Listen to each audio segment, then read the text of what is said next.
ಹೈದರಾಬಾದ್ನ ಚೆವೆಲ್ಲಾ ತ್ರಿಪುರಾ ರೆಸಾರ್ಟ್ನಲ್ಲಿ ಆಯೋಜಿಸಿದ್ದ ಹುಟ್ಟುಹಬ್ಬದ ಪಾರ್ಟಿಯಲ್ಲಿ ಭಾಗವಹಿಸಿದವರ ರಕ್ತದ ಮಾದರಿಗಳನ್ನು ಪರೀಕ್ಷೆ ನಡೆಸಿದ ಪೊಲೀಸರು 9 ಮಂದಿ ಗಾಂಜಾ ಸೇವಿಸಿರುವುದು ದೃಢ.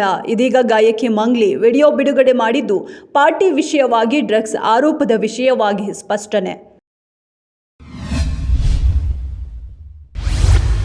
ಬರ್ಡೇ ಪಾರ್ಟಿಗೆಂದು ಕರೆದು ಸ್ನೇಹಿತರೆ 3 ಬಾಲಕಿಯರ ಮೇಲೆ ಅತ್ಯಾಚಾರವೆಸಗಿರುವ ಘಟನೆ. ಗೋವಾದಲ್ಲಿ ಪೊಲೀಸರ ಬಳಿ ಬಾಲಕಿಯರ ಘಟನೆ ಬಗ್ಗೆ ಮಾಹಿತಿ ನೀಡಿದ್ದು 3 ಬಾಲಕಿಯರ ಮೇಲೆ ಅತ್ಯಾಚಾರ ಎಸಗಿ ಆರೋಪದ ಮೇಲೆ 3ರನ್ನು ಬಂಧಿಸಲಾಗಿದೆ. ಬಾಲಕಿಯರು 11, 13 ಮತ್ತು 15 ವರ್ಷ ವಯಸ್ಸಿನವರು ಎಂದು ಗುರುತಿಸಲಾಗಿದ್ದು, ಪೋಷಕರು ನಾಪತ್ತೆ ದೂರು ದಾಖಲಿಸಿದ ನಂತರ ಘಟನೆ ಬೆಳಕಿಗೆ ಬಂದಿದೆ.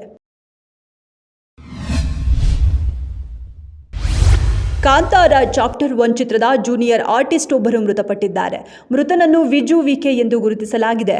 ಇದಕ್ಕೂ ಮೊದಲು 2 ಕಲಾವಿದರು ನಿಧನರಾಗಿದ್ರು. ಈ ದುರ್ಘಟನೆ ಚಿತ್ರರಂಗಕ್ಕೆ ಆಘಾತ ತಂದಿದೆ. ವಿಜು ವಿಕೆ ಮೃತ ದುರ್ದೈವಿ. ಇವರು ಕೇರಳದ ತ್ರಿಶೂಲ್ನವರು.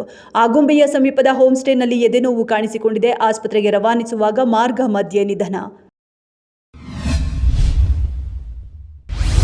ಬೆಂಗಳೂರು ಸೇರಿ ರಾಜ್ಯದ ಎಲ್ಲಾ ಭಾಗದಲ್ಲೂ ಮಳೆಯ ಮುನ್ಸೂಚನೆ.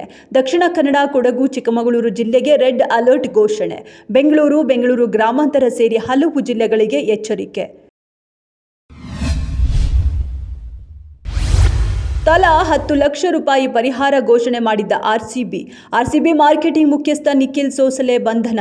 ಇದುವರೆಗೂ ಪರಿಹಾರದ ಬಗ್ಗೆ ಯಾವುದೇ ನಿರ್ಧಾರ ತೆಗೆದುಕೊಂಡಿಲ್ಲ.